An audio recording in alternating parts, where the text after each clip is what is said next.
radical left has taken over the Democratic Party.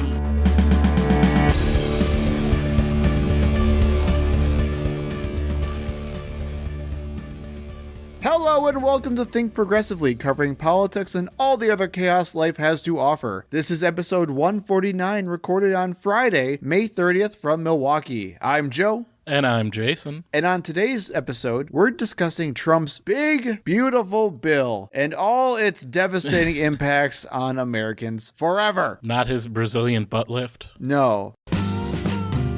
I'm just a bill, Trump's big beautiful bill. I'm filled with Medicaid cuts that will kill. Well, I'll also take food from needy boys just like you.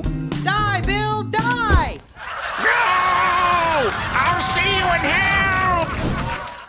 That was from The Late Show with Stephen Colbert. I don't know if you saw it, Jason, but basically It is literally just a little cartoon of Schoolhouse Rock where Trump's big, beautiful bill gets set on fire. What I want to know is, when is Schoolhouse Rocks going to be so irrelevant that no one will know what? Because it's even older than I am. It has to be at least, I'm going to give it 2 more generations. You think a couple more? I think Gen Z is going to know about it, kind of. I think Gen Alpha is going to be like the last one that would know anything about it. And then whatever the next one, like Gen Beta, it would just be like... They'll have to have their own thing. Right. For whenever you talk about legislation. Right. Because we've been riding on the Schoolhouse Rocks thing for a long time now. Really. And it was literally just that one song. Right. It's just that one song that has made memes every single time something crazy happens in politics. Yeah. And then just conjunction function. Yeah. Conjunction. Junction, what's your function? Yeah. It's those 2 songs I'll forever remember, and I'll know nothing else from Schoolhouse Rock. But yes, we are talking about Trump's big, beautiful bill. I don't even like hearing the lead up Trump's big, beautiful. Like, I don't like any of that. No, you're going to hear a lot of Trump's very thick, girthy, veiny, beautiful bill. Throbbing. Pulsating bill. Just last week, on a very late Sunday night, the House of Representatives passed Trump's big, beautiful bill, which was appropriately named the One Big Beautiful Bill Act, because we live in the dumbest timeline. Also, I don't understand how is it a bill act? What? Yeah. My brain's breaking. I'm not smart enough. I'm just a dumb lib who just can't understand the genius of these conservatives. Right. I did hear someone mention, and I do think they missed an opportunity here. They should have done another meme, like Doge. They could have done something That's what else. I thought. I thought they were going to do some like stupid dead 10-year-old meme again. Like, I don't know, bring back Charlie Ate My Finger or something like that. Right. And then we were talking just before recording, and it occurred to me, because you mentioned it, that you were trying to talk about Biden's Build Back Better. Yep. And then I right away, I was like, oh, that's why. Because it's supposed to be like the anti-Build Back Better. Yeah, it's the bad BBB. Not the Better Business Bureau. There's a lot of BBB stuff. Death. It's all death. That's all it is. So what's in the Oba? Oba. It's like the robot that kills Padme at the end of episode 3. See, you're not as big of a Star Wars guy. I never finished episode 3. I'm really sorry. It's not that bad compared to the other 2. No, that's the best one. Yeah. Of the prequels, right? Yeah, I think subjective. I do have a soft spot for parts of episode 1. Duel of the Fates is probably the best lightsaber fight scene in all of Star Wars. Yep. And also one of the coolest soundtracks for it too. Not really a soundtrack guy, but I'll trust. He is John Williams, so it should be.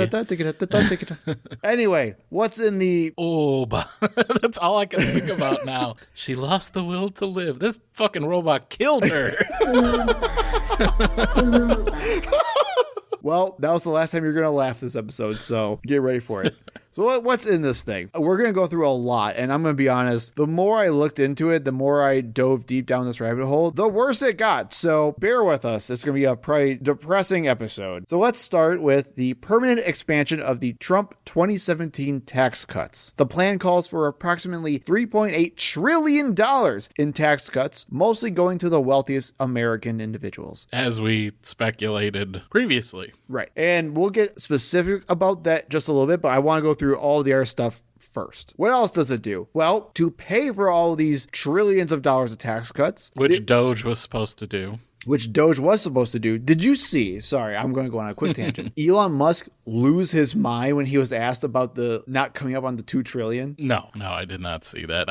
I saw that he is finally leaving that too. The administration. So he was asked, oh God, was from like a Wall Street Journal reporter or something like that. It was like an interview. Mm-hmm. And he's like, and then she basically said, hey, like you said you were going to get $2 trillion worth of tax or savings for the American people here. And you got like 200 billion. That's not even close. So what happened? And he just goes, what, do you think we'd all done in a couple months? What kind of ridiculous NPC answer is this? Oh boy. And he went out the whole That's thing. how you get stabbed.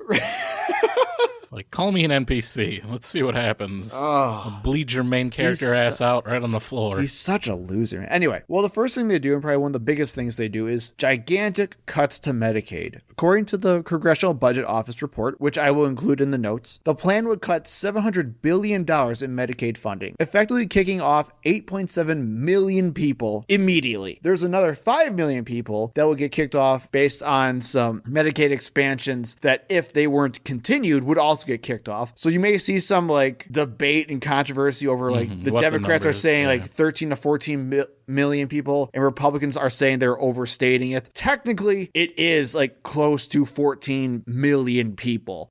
Part of that is just based on a technicality, I guess you could say. Right. So, well, and it's like we're talking people on disability, children, people who need these services to live. Yeah. And we're just like, nope, we're not going to pay. We can't pay for it. We've got to, Elon Musk is paying too much taxes. Jeffrey Bezos paying too much taxes. And they donated a lot of money. Donald Trump's supposedly paying too much in taxes. And he's our president. Even though when his tax records were leaked, he pays almost nothing in taxes because there are so many loopholes for the rich already to not pay taxes, but they don't even want to pay what little they do. And boy, do I want you to put a pin in that, because there are plenty of other loopholes to talk about. But in response to this, Trump and other Republicans have spoken out against cuts to Medicaid. Here is pseudo-populist Senator Josh Hawley talking about why we should actually keep Medicaid and not cut it.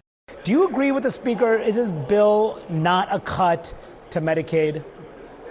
Well, the right thing to do is not to cut Medicaid, so I'm glad to hear him say that. Manu, it ought to be just a basic foundational principle. It is wrong to cut health care for the working poor, and that's what we're talking about here with Medicaid. My state is a Medicaid expansion state. Over 20% of Missourians, including hundreds of thousands of children, are on Medicaid. And Manu, they're not on Medicaid because they want to be. They're on Medicaid because they cannot afford health insurance in the private market. These are working people and their children who need health care. And it's just wrong to go and cut their health care when they're trying to make ends meet, trying to help their kids, trying to make sure that they're able to provide for their families. So I hope that the House GOP and the Senate GOP will get the message here. By the way, President Trump has said the same thing. No Medicaid benefit cuts. Then why did he? In his defense, and I want to be clear about this was before it passed the House. That's what they were talking about. But guess what? They cut Medicaid. Right. It's like, well, and Donald Trump said there wouldn't be any cuts to Medicaid. Then why are they in this bill? Well, and also, let's be real here, too. From previous proposals and previous pieces of legislation, Republicans have actually made it so the only pool of money they can cut from are from these programs like SNAP and Medicaid and Social Security. They don't let you cut from other programs like the Department of Defense. Right. Yeah. Which is the majority of the rest of the budget. Right. So keep that in mind, that this was also like a completely intentional cut from the very beginning. I mean, granted, this is like all the way back from like decades ago. They've always been trying to cut Medicaid anyway. So Josh Hawley is just straight up lying. Well, like you said, he's just trying to be a populist while still being a member of the party that is doing the exact things that he's speaking out against. Correct. And he's hoping that the people of Missouri are too stupid to realize that. Correct. And so far they have been. Correct. Correct. Do better, Missouri. We have Ron Johnson. Man. And I can't even say, oh, well, at least ours didn't partake in the bullshit insurrection. Well, yes, we did. The one who famously said it was just a tour. Anyway, to make things even worse about the Medicaid cuts is that there are also going to be expanded work requirements. Beginning at the end of 2026, adults without disabilities would be required to work at least 80 hours a month or to engage in community service or work training or be enrolled in school to receive any Medicaid benefits. And to make things even dumber, by 2026, the federal government is requiring states to have their own systems to track these work requirements in place, which every expert says states will not be able to have set up in time. Because have you seen anything state governments do in a timely manner? Well, and the thing is, too, this whole idea of putting work requirements on there. When you lose your job, it's hard to get your life back together again so quickly. You should not have no healthcare in the middle of that. Correct. As Josh Hawley said, was saying, that it's not like people want this. Correct. This is just something that happens to people, and it's unfortunate. And we should have, empathy for them and do what we can to help them, and not, set up a system so that they're likely to not get medical care that they need, which would actually then make it harder for them to go back to work. Yep. Seems like a really stupid system, again, only designed to benefit the wealthy and to literally kill everyone else. Correct. You're nailing it. Now let's talk about the other thing that's been getting tons of headlines, which is the cuts to SNAP. So if you all don't know, the Supplemental Nutrition Assistance Program, or SNAP, is basically what took over food stamps and what helps people who are in the poor or lower middle class area who are struggling to make enough money to reach over the poverty line to get food assistance. According to conservative social media influencers, it's what people use to buy steaks and lobsters. Mm-hmm. I mean, this is where we get the whole... Store.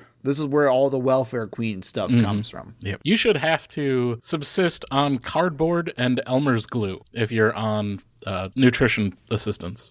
Exactly. Which I think is even crazier because then they'll also say hey, you're so unhealthy. Well, and that's why we have to take away your health care. Yep. This bill, the ABBA, cuts SNAP by $267 billion. Now, reporters asked Trump about these cuts, where he specifically campaigned on lowering the prices of groceries and helping people get more food. Here was his response. Mr. President, thank you very much. You campaigned on lowering the price of groceries. How will you justify cutting food assistance in this bill? Let me just tell you, the cut is going to give everybody much more food because prices are coming way down. Groceries are down. Eggs. You told me about eggs. You asked me a question about eggs my first week. You said eggs. I said, I just got here. Tell me about eggs. And it was going through the roof. You know that eggs now way down. Everybody's buying eggs. Groceries down. Energy's down. Gasoline is now they're buying gasoline now for $1.99. Now, I included this, Jace. For those of you who can't see, he is shaking his head. None of what he said is true. I think I just paid $5 for a dozen of eggs. Yep. It's not down. And trust me, I did not pay $1.99 right. for gasoline. Right. But I include this just because I wanted everyone to remember how stupid our president was. Yeah, the grocery prices are not coming down at all. He doesn't even know what groceries are. So what are you going to do about fixing this food assistance? Why are you taking away food assistance if you campaign on lowering the price of groceries? Well, if we take food away from poor people, everyone's going to have more groceries. The prices are going to come down. How? Actually, they would be buying less from the stores. Stores would be getting less. Which would increase supply, which would bring the prices down. See? I don't think that's how it works. Economics 101, Jason. You kill off the demand. Right. And you kill the profits of the companies, and then they naturally will lower their prices. Yeah. Because they don't like money. You're right. Now you're getting his tariff strategy.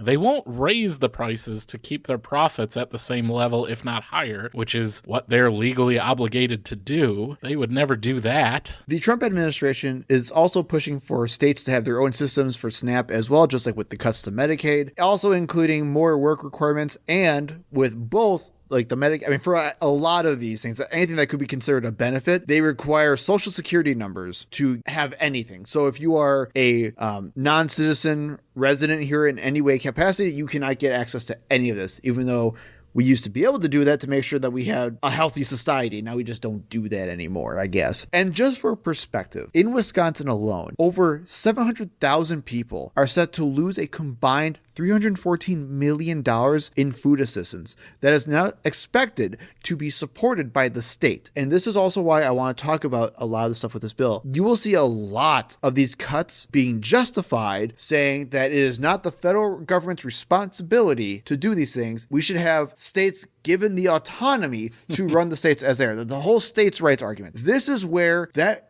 entire ideology, I mean, we already knew it was complete bullshit from before. We talked about that in many episodes, obviously. But this is where that entire ideology fails relentlessly. Because take Wisconsin, for example. The burden, now that we are fully in budget session in Wisconsin to figure out the next budget for our state, Republicans are intentionally trying to gut as many benefits programs from our state budget as possible. That's proposed by Governor Evers. That includes Badger Care, which is our version of Medicaid, which also includes any food stamps assistance. And because of our Republican state legislature, they refuse to expand Medicaid coverage. Correct. So, well, and on top of that, Jason, states don't even have the capacity to do this stuff. That's why we have a federal government to redistribute wealth to begin with. That's the point. That is the point Alexander Hamilton frickin' brought about in the goddamn Federalist Papers. Which they love and talk about all the time, except for the parts they don't. It's a lot like the Bible in that way. Uh-huh. Let's keep going. The Abba.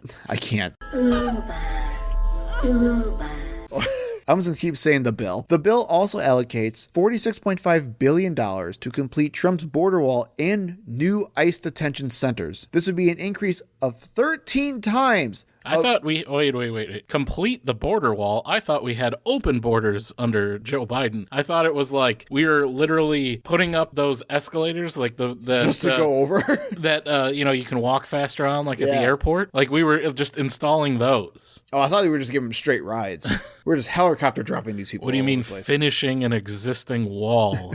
So this would be an increase of 13 times ICE's general budget. This would also help going to open a large number of, say with me, private detention facilities with the goal of increasing capacity from 41,000 to 100,000 people that can be housed at a given time. And make some money off of human suffering. Yep. Whoop, whoop, capitalism. We are spending money on building camps. And then letting private businesses profit. This is like such American capitalism. I was saying, man, this is the most American thing I've heard in a while. Public investment, we pay our taxes to build these facilities that are given to private companies, and then they make money. And then they give some of that money to the politicians that crafted these bills. Yep. Just right up the ass. Yep. It also provides $11 billion for customs and border protection facilities and to hire new ICE agents. So there you go. But we can't have IRS agents that actually try to collect money from people that owe it to the government. That's a bad thing. Yeah, that's weaponizing the government. That's the fraud we don't want to find.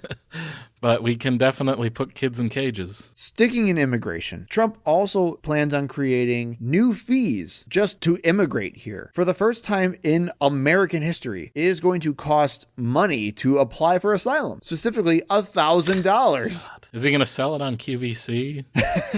Really spits in the face of what asylum is, huh? Yeah, dude, fuck the Statue of Liberty. Let's tear that fucker down.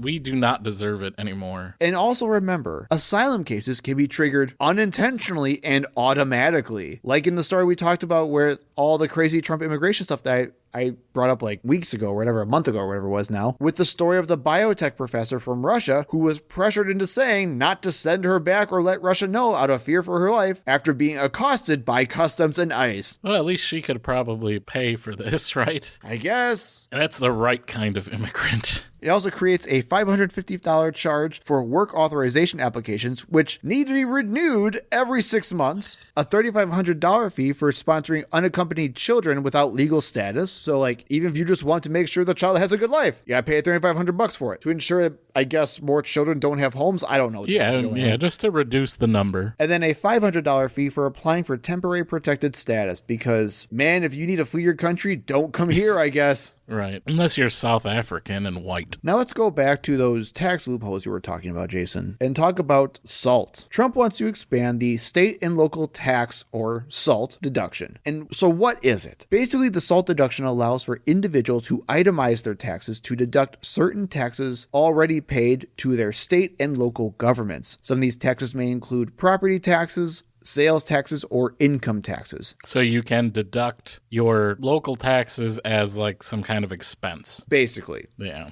And I want to make it very clear, these are for individuals who need enough to, or who make enough money to need to itemize their tax returns. Most of us take the standard deduction. We don't usually itemize our returns. Right. And even to have enough state tax, that's going to make a difference. Correct. This is very clearly another tax incentive for the very wealthy. Well, let's talk about it. In 2017, the Trump tax cuts actually capped the SALT deduction to $10,000, which were set to expire this year. According to the nonpartisan, although I'd actually argue would lean conservative, Tax Foundation, the federal government would see nearly $1 trillion in revenue over the next 10 years just from this cap alone. Okay, we're actually making sure we're taxing the wealthy. Now keep in mind, this would also only impact the top 20% of earners. So like we were talking about before, we are taxing the wealthy. This isn't something that Joe Biden did. This is something that Donald Trump did, which I'm flabbergasted by. And that's just putting a cap on what you can deduct. Correct. However, thanks to Republicans in states with typically higher state and local taxes, for example, like California or New York or New Jersey, that cap was now raised to $40,000. And according to that same tax foundation, quote, distributionally, only very high earners would benefit from a higher SALT cap. Even with an income phase-out for taxpayers earning over $500,000, the top 20% of taxpayers would be the only group to meaningfully benefit. Which is pretty much something you could say overall about this goddamn bill. Correct. Again, this isn't some woke organization. They are very hardcore conservative capitalists in this place. Let's keep going. Because why not? It also prevents states from regulating AI. Very cool, bro. Quote from the bill, no state or political subdivision thereof may enforce any law or regulation regulating artificial intelligence models, artificial intelligence systems, or automated decision systems during the 10-year period beginning on the date of the enactment of this act. Do you think the AI chatbot they used to write this bill just put that in there? Just automatically. Grok. Damn it, Grok. What are you doing? Oh yeah, one more thing. And also, have you heard about the white genocide? This bill also ends clean energy initiatives. Would you be surprised? If DOGE and the repeal of the Chevron doctrine didn't already do that. Right. The bill will end the $7,500 tax credit for purchasing an electric car, which was established under Biden's Inflation Reduction Act. Hell, maybe that's why Elon Musk was so pissed off about the bill and publicly criticized it. I guarantee you that's the reason why. It would also eliminate tax credits that Biden put in place to grow the solar and wind energy industries. These provisions were so disastrous when they came out in the ABA that stocks for clean energy companies like Enphase, SolarEdge, and Sunrun all plummeted 19%, 24%, and 37% just after the House passed the bill. I don't get this just raging erection that conservatives have to try to destroy anything clean energy. I don't know, man. And these aren't even like foreign companies or something. So like this is just American companies with American jobs. They're just saying, fuck you. Like objectively, we understand we're causing pollution by burning oil, right? Like, does anyone doubt that? Like, I get you might not believe that we're destroying the environment or causing global warming, anything like that, but it's just burn gasoline in your fucking house and tell me it doesn't generate pollution. Right. So we know we're doing that. Now, plug in something into an electrical outlet in your house. Yep. Like, you see how one is better than the other? Like, I mean, I don't know, man. The more we can do to generate clean energy, the better. This isn't really related, but I once talked to a Republican who said that they firmly believed with all their heart that secondhand smoking doesn't exist, and that's just propaganda by big, not death. Look, so like, I think there was actually a lot more people who probably fully believe that this is just a conspiracy anyway. So I doubt anyone that's listening to this would not believe that any of this is true. But if you do, say you're that raging conservative that's hate listening to our podcast, or somehow you stumbled upon it and you're like, that's bullshit. Gasoline burns clean. You know, cars have catalytic converters, all these filtration systems, all this bullshit. by the EPA that's killing, it's so much regulation, it's killing the industry. Okay, we can run a little experiment. Go into any enclosed space, your garage works fine, turn your car on, sit in it for a little while. And then we'll have a guy with an electric car. Do the same. And just see. I mean, I don't know what's going to happen. But here's the thing, though, Jason. If you put a gas car into a bathtub full of water, it's fine. But if you put an electric car into a bathtub full of water, you get shark attacks. Well, especially if you put a Cybertruck in any kind of water, it's like a 50-50 chance it's going to short out. Oh, wait. Now I'm getting triggered. I literally saw one in a car wash today, and I was like, boy, I hope they have that thing in car wash mode, because otherwise that's fucked. What a great feat of engineering I that just piece of shit is. remembered while I was saying that joke that Trump also talked about how electric boats were going to do shark attacks or something. Right. No, electric boats, when they sink, they will electrocute you. Yes. Even though, like, again, God damn it, like, every large boat for, like, the past 200 years has had electrical generators on it, but there's also, like, electrical trolling motors everywhere, like, every fishing boat. We just die all the time. Yeah, you just constantly get electrocuted. Whenever any of them capsize, everyone just gets electrocuted anywhere. He's so dumb. Yeah, way to vote for him, guys. Like, God damn it. He said that shit before the election, and people were like, yep, that sounds right. All right, let's get God damn it. Well, let's talk about no tax on tips, because Trump is keeping his promise. Promises made, promises kept. That is Trump's motto outside of MAGA. And we are putting on no tax on tips here. Now, while it seems good, I'm not happy about it because I'm a deadly commie or something. Sure. I don't know how you feel about no taxes on tips, Jason, but... it's all a fucking scam. But we can talk about it. Good, let's talk about it. I mean, at the end of the day, tips themselves are just unfair scam practices to take advantage of workers. That's the first and foremost thing, more than anything else. There's a reason why we are one of the only countries that have such a tip-based culture in the entire world. Other countries don't do this. And we are just solidifying that practice by doing no tax on tips. Yes, at first it may seem nice, but actually I heard a very good example of a hotel lobby attendant versus a hotel valet, where now we are officially prioritizing and privileging one of those jobs over the other job. They may get paid similarly, but now because one job may receive tips, we are now officially benefiting that one job as opposed to the other job that's getting taken advantage of. But even worse, like, who qualifies for this thing? Because now everything's being tipped nowadays. From the bill, the term qualified tip means any cash tip received by an individual in an occupation which traditionally and customarily received tips on or before December 31st, 2024. So first off, it is cash tips only. There are lots of places that will ask for tips, like if you've ever seen like at coffee shops and things like that, or even at like restaurants where now they have like the toast things where you can add a 20% tip or 15% tip or whatever it is straight onto your bill right before you sign with, before you pay with your card. Those still get taxed. This is just cash tips. And to make it worse, this is just more ways employers and shady business people can take advantage of low wages and try to find more avenues for tax avoidance. Like hedge fund brokers who can call the percentages that they get off of the profits of their clients' tips so that they don't have to pay taxes, which is what this fucking is. It's, again, a way for those top earners to not pay fucking taxes. And yeah, you may think, oh, this is for the nice lady at the diner, the waitress that I see every week, so that she could have a little bit better life. They don't give a shit about that person and their measly ass little taxes on their tips. This is, again, another way to set up a system so that people at the very top can avoid their tax burden. That's what this is. And yes, it sounds nice, but it's a fucking scam. Yes. And it's going to be used by people that don't need this. Correct. And again, think of it as like for a restaurant, the front of house, the waiters and wait staff do get this benefit. The back staff do not. Cooks and such do not get this benefit at all. So why are we pitting people against each other like this? Well, just pay people a livable goddamn wage and be done with it. Correct. Stop putting the burden on your customers to have to try to prop up your industry. Like, again, they don't do this anywhere else. We talk about, other countries. I was does to Japan. It's nice to know at the end of your meal, like right when you order, like you see, okay, here's the price. That's what you're going to pay. Not like have to try to do math and figure it out. Granted, 20%, it's not hard to figure out what that is, but why? Why not just pay the people the regular wage so that it's not based on how many customers they have and who pays what versus who doesn't? Just pay them a livable goddamn wage.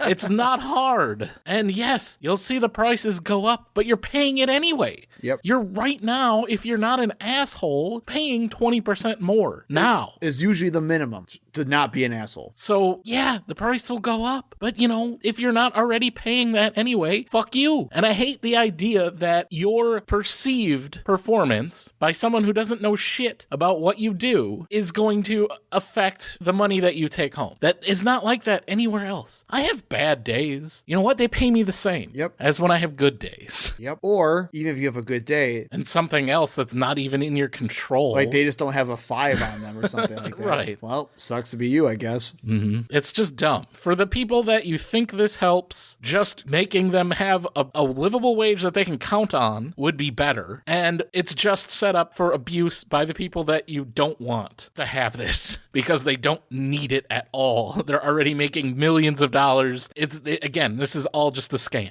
Yep. Let's talk about something that's a little more uplifting, at least. Gutting our student loan system.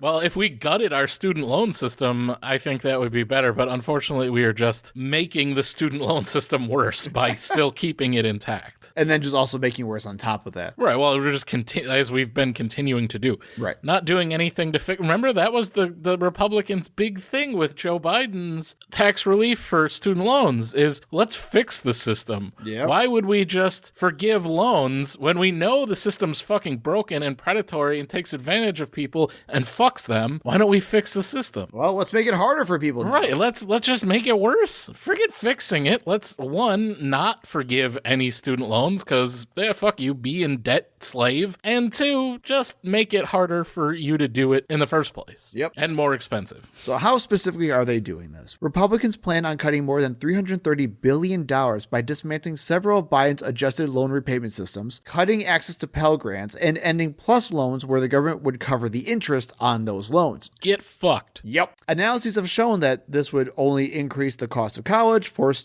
universities to actually pay more per student, which can be a burden on them as well, and reduce access to higher education overall. And that's all this is. And why would they do that, Joe? Because they don't want people going to college. They don't want most people going to college. They still want their children to have access to higher education. But they're millionaires and billionaires who can afford it. Yeah, they don't give a shit how much tuition costs. What is the cost of a banana? $10? Right. What's groceries mean? Yep. That's our president. Doesn't even understand what fucking groceries means because he's never had to deal with it in his life. Those are the people, again, that this is meant to benefit. They don't want you going to college. They don't want you learning. They don't want you having a chance to better yourself. You need to work for the elite. You need to work for their children. Yep. Their children are the ones that need to go to these institutions and have these degrees and get the jobs. Not you. You and your children are their slaves. And they don't want you to be in the same pool that their children and the elite are. And that's what this is about. Yep. As that same conservative who thought secondhand smoking didn't exist, he thought that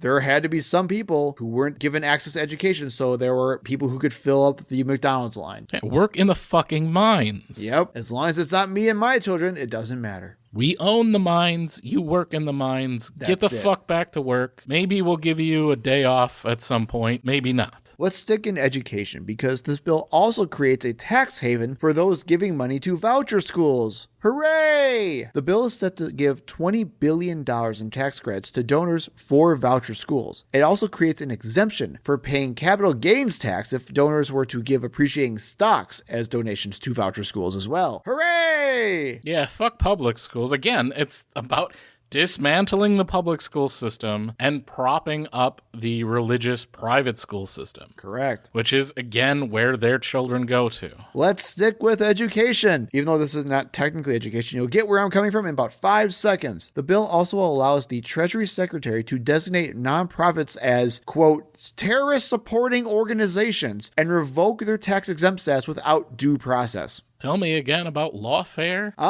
Now, this wouldn't be that big of a deal. It would only be a big issue if we would hear like a consistent history of one side of the political aisle that may be in power constantly talking about how schools and universities are terrorist organizations because they have students who support Palestine. You mean they don't want people speaking out against an ongoing genocide? No, they are not for free speech. What else we got? Prohibiting Medicaid and plans through the ACA from providing gender affirmative care. Oh yeah, they hate that. Oh yeah. Any trans shit? Yeah, it's terrible. Kill yourself. And here's the best part about this. It originally stipulated just for minors, but now they banned it for everyone, including adults. Because that was always the plan. Again, their whole argument about, well, we just care about the kids was complete bullshit and lies. If they can make you believe that it's bad, then they can keep escalating from there. They just need to use kids as a prop to just make you think it's bad. Just say it over and over and over again. So you're like, yeah, well, maybe we shouldn't do that for kids. And then it's got a negative connotation. And then they can go after It really makes me angry because I'm very opposed to the slippery slope fallacy. Mm-hmm. But Republicans live the slippery slope fallacy so well that I'm like, every time, well, we can't say it for sure it's going to happen, but Republicans, oh yeah, it's probably going to happen. What else? Oh yeah, it defunds Planned Parenthood too. Isn't that great? The bill will prevent Medicaid from covering any treatment from clinics that provide abortion services. So to be clear, which is something, again, they've been trying to do forever. Yep. So to be clear, this bill is not banning federal dollars to abortions. That was already on the books. This is banning the coverage of all non-abortion services and preventative health care that women would seek out. That's all that is. Yep. You're just against health care for women. Right. That's it. This isn't even about abortion services. So great. Yeah, I don't know. We're even talking literally states that have banned abortion. If you have Planned Parenthood clinics that provide things like contraception,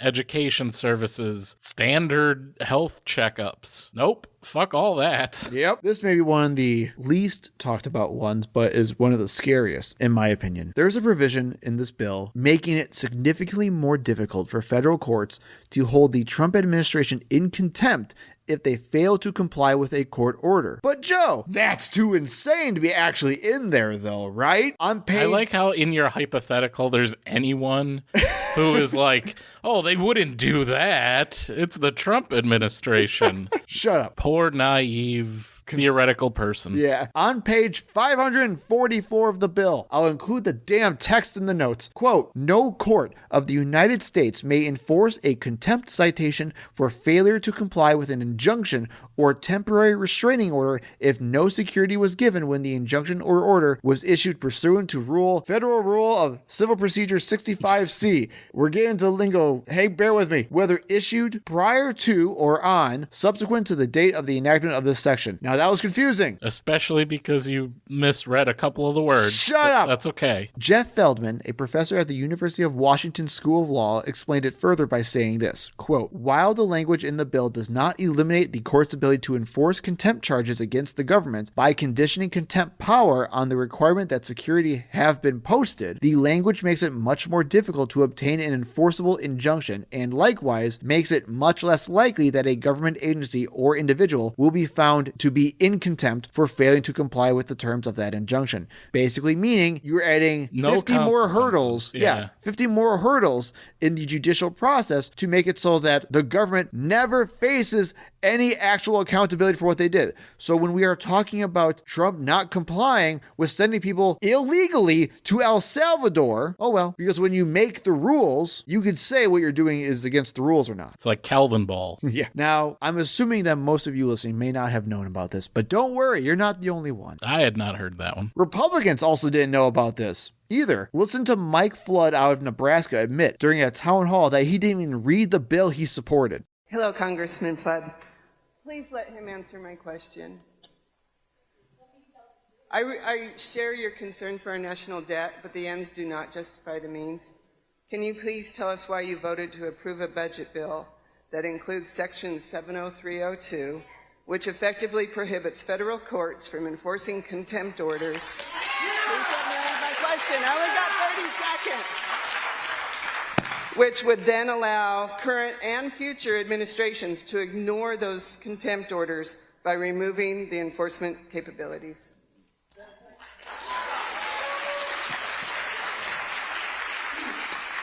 I do not agree with that section that was added to that bill.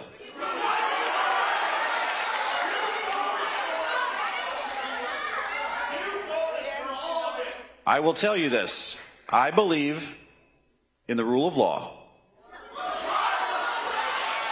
I've taken an oath as an attorney. I've taken an oath as a state senator. I've taken an oath as a member of Congress. And I support our court system, and I do believe that the federal district courts, when issuing an injunction, should have legal effect. In fact, I relied upon that when the Biden administration was in place. The federal courts did a tremendous amount of good work. This provision was unknown to me when I voted for the bill. Okay, next question. Next question. I am not going to hide the truth. This provision was unknown to me when I voted for that bill. And when I found out that provision was in the bill, I immediately reached out to my Senate counterparts and told them of my concern. And when I return to Washington, I am going to very clearly tell the people in my conference that we cannot support undermining our court system, and we must allow our federal courts to operate and issue injunctions.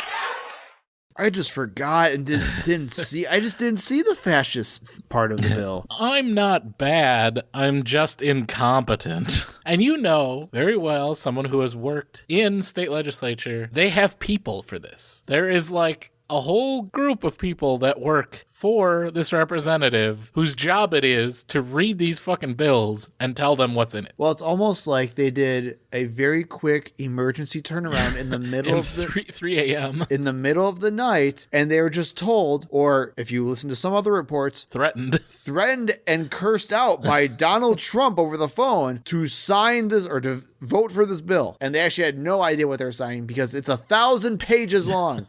Ugh. I like how he just like was talking to talk until he could think of what to say, and he still really couldn't come up with anything. So he was like, look, I didn't know it was there. I'm not going to lie to you. I just vote for things without knowing what they are completely. Well, that's much better. And obviously the uproar from the crowd getting louder, I don't think that went over very well. Yep. So if taking away healthcare from your children, taking away food from your children, taking away quality education from your children doesn't kill them, it makes them stronger. Well, you know what might kill them? Socialism. A silenced weapon. Because one of the other things... I did forget to put this in. Yes, you're right. One of the other things that is not in the show notes... I'm sorry, there was a lot of other stuff, man.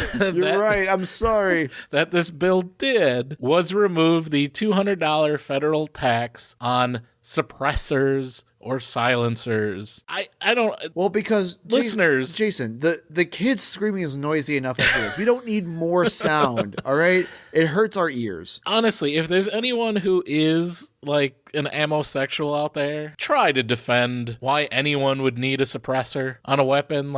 And don't give me this hearing bullshit, because use hearing protection. You're supposed to anyway. Yep. I have to fucking wear it when I'm mowing the lawn. Yep. That's fucking stupid. There is no reason why you need a suppressor on a fire. There is none. Nope. You're not James Bond. And I mean, I don't think we should be taxing them. I think they should just be illegal. But why make it easier? Why remove this tax? If Republicans are constantly bitching about the deficit, oh my God, the deficit, when there's a Democratic president. Yep. And we want to, spend money on feeding kids or giving people health care. We can't because the deficit. But when it comes to giving trillions of dollars in tax cuts to the wealthy and stopping a federal tax tax on fucking weapon suppressors, then it's all good. Apparently. Because that's the priorities we have in this country, man. So, are there any good things in this? Well, I could find a couple. And they all come with stipulations. First off, they are expanding the child tax credit that Democrats push for. I want to make that very clear. This was not a Republican idea, but they're increasing the credit from $2,000 to $2,500 up until 2028. And it's still not as good as the child tax credit that we had during the first part of the Biden administration. Speaking of forgetting things and 2028, I also forgot to tell you the horrible fascist provision, that whole like we can just ignore court orders type of thing, that also goes until 2028 when Trump's just going to be, I don't know, out of office. Maybe if we're lucky. Yeah. So anyway, at least there is an increase in the child tax credit. That is a good thing. I want to make that very clear and try to be as objective as possible. Even though it's very minimal and again doesn't even go as far as the other child tax credit that we had during COVID. Well, and then on top of that, they're actually taking the tax credit away from a bunch of people because even if the child is a U.S. citizen, if they have parents who are non-citizens, then fucking throw them in a dumpster. Then they don't get the child tax credit. Yeah, fuck them. So burn them. We should eat them. That sucks. So we're going to have less children be covered by said supposed child tax credit. So again, it's not about the kids. No. Well, again, they don't count as children, Joe. Those are dirty children. Oh, yeah. They're not true blue American. They're not white and delightsome. Right. They did not come here at the right time. Yeah. What else we got? We have no tax on overtime, which I'm like, okay. Again, I see a lot of abuse coming for that. Yep. I mean, it could be worse. Then we have the formerly known as the MAGA savings accounts, which are now known as the Trump savings accounts, which were all stolen from Cory Booker, also known as baby bonds. But when Cory Booker did it, you have to remember he's black and he's talking about black children. And it was also socialism. Yeah. This is white. Patriotic. And patriotism. Basically what it is, when children will be born, they will get a new savings account opened up with $1,000 put into it right away. Again, somehow not socialism. Then families have the option to add up to $5,000 per year to increase that amount. And then on top of that, they will also be accruing interest on that time as well. Very similar to like a, treasury bond Again, this style. seems to once again favor the families that have $5,000 to put in. You're right. That's what it is. And then after the age of 18, investments would be capped, but you can still do it. And then by age 30, those account holders or the children would then have access to that balance for whatever it is. So this is again another tax loophole. I mean, kind of. You can throw $5,000 a year. I mean, at least it's kind of something that maybe not just the super wealthy, but like middle class families could probably afford. I mean, at least if you only have one kid, you could maybe afford to throw $5,000 a year, as long as you're willing to, like not take a vacation or something. Again, if you're really wealthy, this is a no-brainer. It's way easier for you and benefits you more than everyone else. But I mean, that's this bill. So yeah, that's the best we can do. Well, right. And again, you're not addressing the core of the problem, like you said, which at the end of the day is wealth inequality. So maybe we should probably figure out ways to give these families more opportunity as opposed to just giving them crumbs. And again, still making it easier for the wealthy. Correct. So that's what I found for good things. That went by fast. Now let's circle back on these actual tax cuts. As you probably guessed, expanding on Trump's 2017 tax cuts would not help the vast majority of Americans. According to both the Penn Wharton budget model out of the University of Pennsylvania and the Yale Budget Lab out of Yale, working class families are going to bear the burden of these tax cuts while the wealthiest receive the biggest benefit. Here's the breakdown in change of after-tax income from the Penn Wharton budget model. And Jason, if you look at these numbers, you can see that from $0 to $60,000, we're paying more in taxes. Yeah, a lot more. Yeah, anywhere from 1 to 10%, you're paying more in your taxes. And then if you're making anywhere from $51,000 to $93,000 or $92,999, you're getting a 1.1% increase or potentially $800 or so. Over the entire year. Yes. Then once you start breaking $100,000, you start seeing it just skyrocket up to a 2.4% change of $3,245. Then go up to the next tax bracket up to $263,000. You get a $6,000 increase of after-tax income. Even going all the way up to anyone over $4.3 million receives by far the best, where they receive nearly $400,000 But you'll get, $800 if you're lucky. And I want to be clear, this is $400,000 extra on top of the incentives that they were already earning over the 2017 tax cuts. So the poorest of us and the middle class are paying for this, while the top earners are getting bigger boosts than ever. The Yale Budget Lab also estimated that the lowest tiers of earners would see a 1 to 5% reduction in their tax revenue, while top earners would see a 3% increase. And this is not even, again, talking about those on the lower end of the scale losing their SNAP benefits, losing their access to education, losing their health care, and what those costs are going to be. But their children are going to have $1,000. If they survive. If they survive. This is also probably a good time to note that according to the 2023 U.S. Census data, 32% of American households have an income below $50,000. So that means a third of our country is going to see a tax increase, a definite tax increase. And then for the other middle class families, you're either going to see no change at all, some tax increases, or the most minuscule tax breaks you'll ever see ever.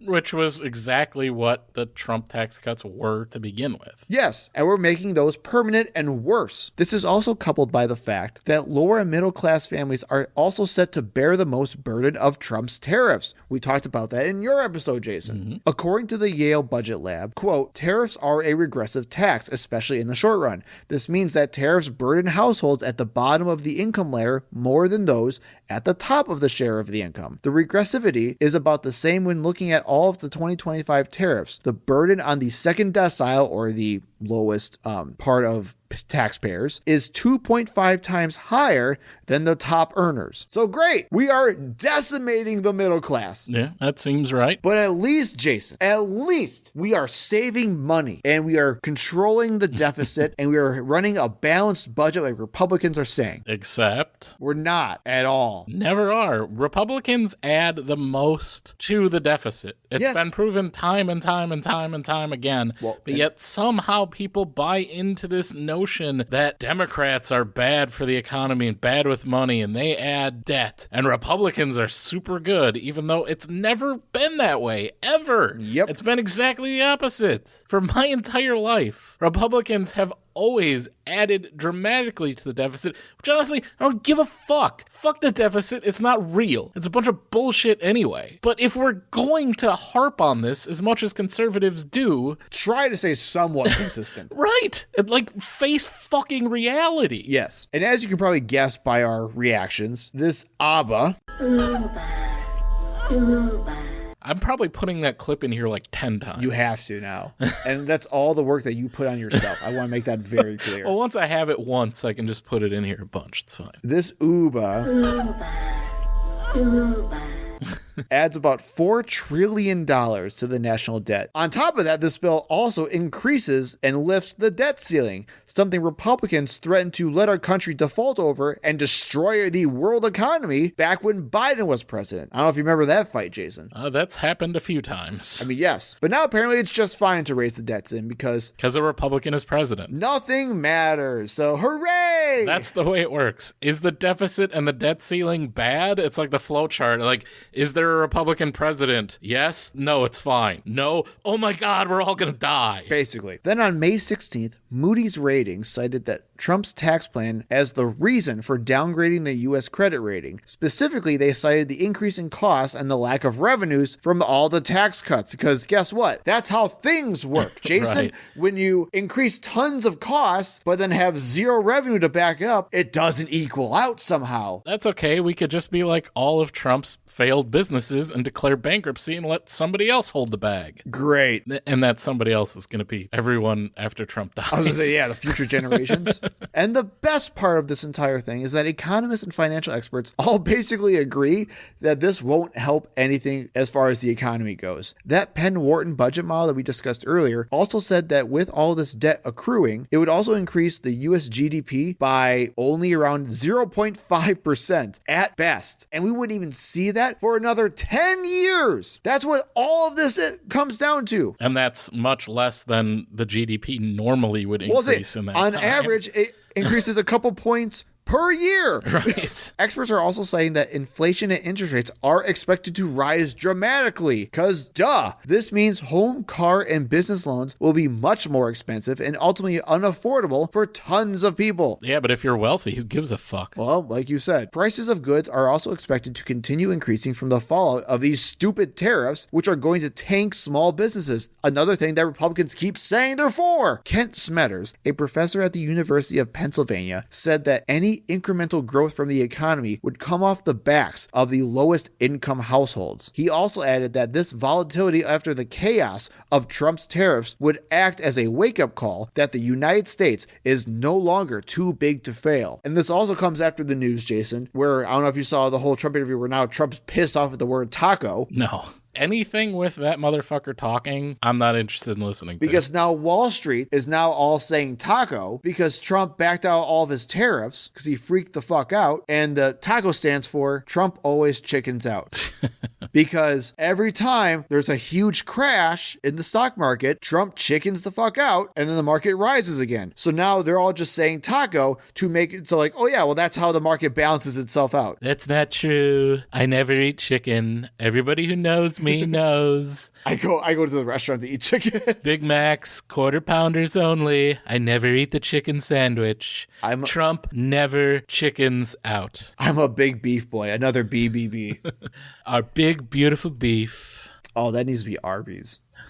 New slogan. Big, beautiful beef. There you go. Sign me, Arby's. But don't worry. Trump's U.S. Treasury Secretary says that that's all D.C. economics. And as he explains how he's okay with a bill like this. Yeah, those are just those elitists who went to college. What do they know? Listen to Donald Trump. This bill adds trillions to our debt.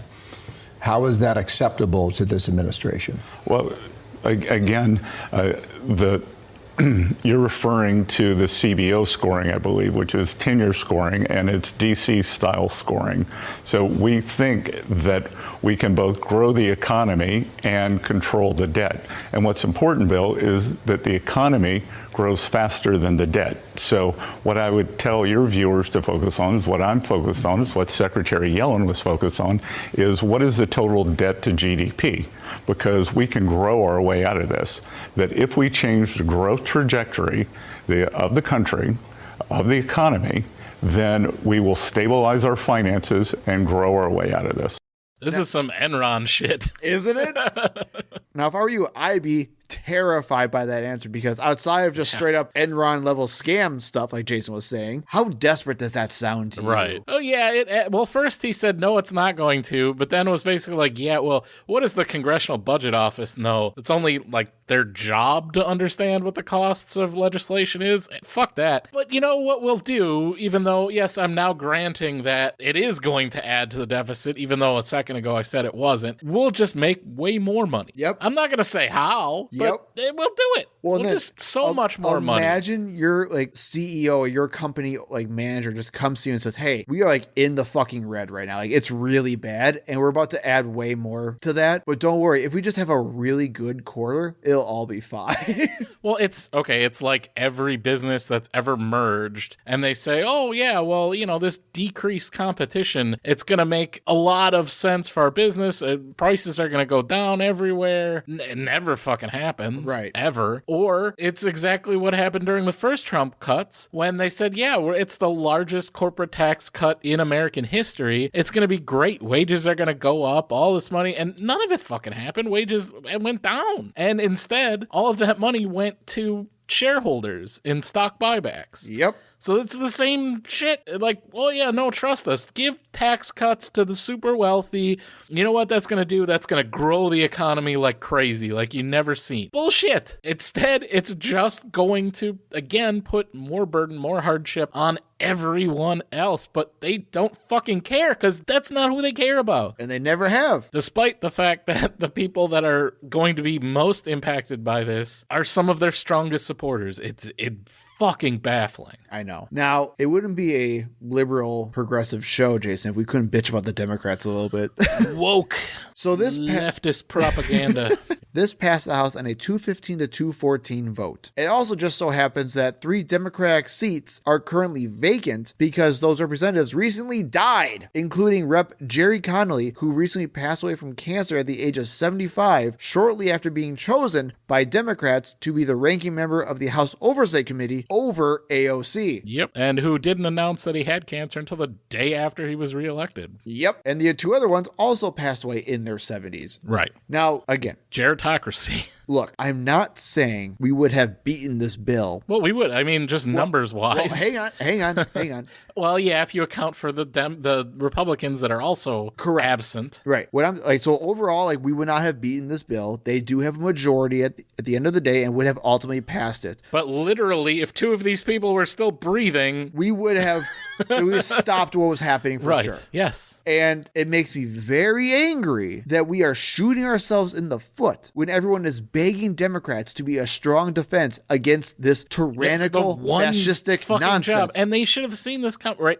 So as soon as Donald Trump won that election, that's job number 1 is like, okay, we need to do we know what's coming. We said it. Yeah. Like, all of this is setting up this bill, which is all of these tax cuts and the wealth distribution to the top. That's what this all was about. This is what Trump's second term is this. It's Doge, which is destroying the federal regulatory system and any kind of semblance of balance on corporations, and this huge wealth redistribution. And the only part that we don't have in here, which I think is coming, is trying to destroy income tax and property tax. That's what they're going to try to do. But this was the one fucking thing as the opposition party that you needed to stop. And literally 3 fucking mummies passed away and made it so that you couldn't stop this by dying in office because they would not give up their power. They could have, again, this is fucking Ruth Bader Ginsburg all over again. Yeah. God damn it. Learn something. Not just Democrats, but voters. Stop voting for these fucking people. Jesus Christ. If they're fucking Dianne Feinstein would have probably been reelected. She didn't know where the fuck she was. But voters are so stupid and don't pay attention to even their representatives. The only time we've ever seen any like flack over someone getting old is Joe Biden. Yeah, and that's like such huge fucking news right now. Joe Biden fucked his legacy, and that's his fault. Yep. The first half of his term was great. I would say, like, underappreciated, one of the best presidencies as far as progressive legislation and what he could have done. Right, and he fucked all of that. One, by, for no reason, halting the momentum that he had and capitulating to fucking people like Joe Manchin and Kirsten Sinema, and then by supporting a genocide in Gaza for no goddamn reason, and then not just being truthful of what was going on with his health. Like, it wouldn't have, like, we all have aging family members in our lives, right? We're not completely immune to that. Like, he had moments where he was fine. We all saw the State of the Union address. That was great. That was the same guy. Yep. And then we all saw the goddamn debate, and we're like, oh, fuck, he's fucked. If he would have just been honest and not fucking run, he said he wasn't going to run. Why he even ran for that second term when he was in the state that he was in, I don't know. But he did that to his fucking self. It didn't need to be that way. And yeah, why we're so hyper fixated now on, what did they know? What didn't they know? I think it's pretty obvious what happened. His health started declining sharply. And yeah, people fucking had to try to make it seem like it wasn't, right? Like, you weren't supposed to know FDR was in a fucking wheelchair either. Yep. Like, that's not anything new. And it's fine if people just accepted this. And we just stopped electing these people that are so fucking old. Like, I get it. You don't want it to be like somebody like, Bernie Sanders is not young. He's almost the same. I think he's the same age, a year older than Trump is, right? I think so. He is still in good health, but he should take a break too. Yep. Honestly, like, live your fucking life. But in order for this to happen, we have to start voting for younger candidates that better support our current values and positions. And stop this bullshit. Stop having people be in these positions until they literally fucking drop dead. How old was Strom Thurmond when he died in office? Like 101? God, I don't remember. It's crazy that we still vote for these people. So they're not going to stop running. Why would they give up that power? I'm ranting way too long on this one subject, and I'm going to cut the most of this. But I think it's deserved, though. Like I said, at the end of the day, this is a Republican bill, and our anger should be at the fascist Republicans, right? Like, that's the thing. Right. However, we can call out our side, too, for doing stupid nonsense. Well, they constantly fuck it. That should be like the motto of the Democratic Party. We will fuck it. Yep. Like J.D. Vance at a fucking couch. Ashley Furniture Store. We will fuck it. Now I'm just imagining J.D. Vance as like a spokesperson on a commercial. Be great. Just constantly being distracted by like the hot ass couches. Yeah, and then you come down to Vinny's furniture. Ooh. Dirty bitch. Yeah, cut. Oh. Would you stop rubbing your groin? you can make a lot of money, JD. You're licking your lips again. Please stop. Oh. So now that it passed the House, this is now going to the Senate. It will go through the reconciliation process, so it only require 51 votes instead of 60, and Republicans currently hold a 3-seat majority on there. Who knows what's going to happen? Multiple senators on the Republican side said that they want more cuts. You heard Josh Hawley earlier. Ron Johnson has been vocal against this, although his demands are a little bit crazier and more Ron Johnson-y. What was his quote was that the bill didn't meet the moment. Yeah. So whatever that means to you. I know, I'm terrified. So we'll see what happens. I think it's going to clearly pass the Senate. I mean, the senators are far more spineless than all of these freaking Congress. They have a lot more to lose than House members generally. I mean, they are much more lifetime politicians who have usually much higher aspirations. Yeah, so we'll see. But until then, just remember this is a bad bill. Shocker. I told you that at the beginning. All we're doing with this bill is cutting tons of programs and benefits that have shown to help tens of millions of people. And this would be all for significant tax breaks for the wealthiest in this country, while the poor and middle class are going to pay more or get very little benefit out of it. But your living conditions overall will go down, even if you see a decrease in your taxes. To literally increase wealth disparity. This is the increased wealth disparity bill. And they're just trying to twist that knife even more. And the best part is, like we said before, it doesn't even help the economy in the way Republicans have bitched about it for decades. All it is just deficit spending, and it doesn't even help anybody. Right. Well, that's the good kind of deficit spending. The kind that makes the rich richer and the poor die. Apparently. That was a marathon. But I guess that's what happens when you have a 1,000-page bill. And I'm sure people are still looking over this bill, like experts that know way more than I do. I'm sure you're going to hear a lot more of things that I missed or that we just didn't have time to go over. I know I did not include things that we didn't have time to go over. I forgot about the frickin' silencers thing, so thank you for bringing that up at least. But keep an eye on this because it's going to get worse the more people actually read the damn bill that they voted for. So pay attention to it. Well, we will not be back in 2 weeks. Joe, you're going on your honeymoon. I am. To Romania. I am. Get doxxed. Get doxxed. So we will be back, I think, probably in 3 weeks. So we, beautiful listeners, big, beautiful listeners, will see you for our next episode, which I'm sorry if you're our biggest fan, if you're our only fan out there, will be our last. Dun, dun, dun. As we say goodbye at episode 150. Thank you so much for listening. If you want to get in contact with us, you can find us on Blue Sky at ThinkProPod, or you can reach out to us via email at thinkpropod@gmail.com. And remember, when in doubt, think progressively.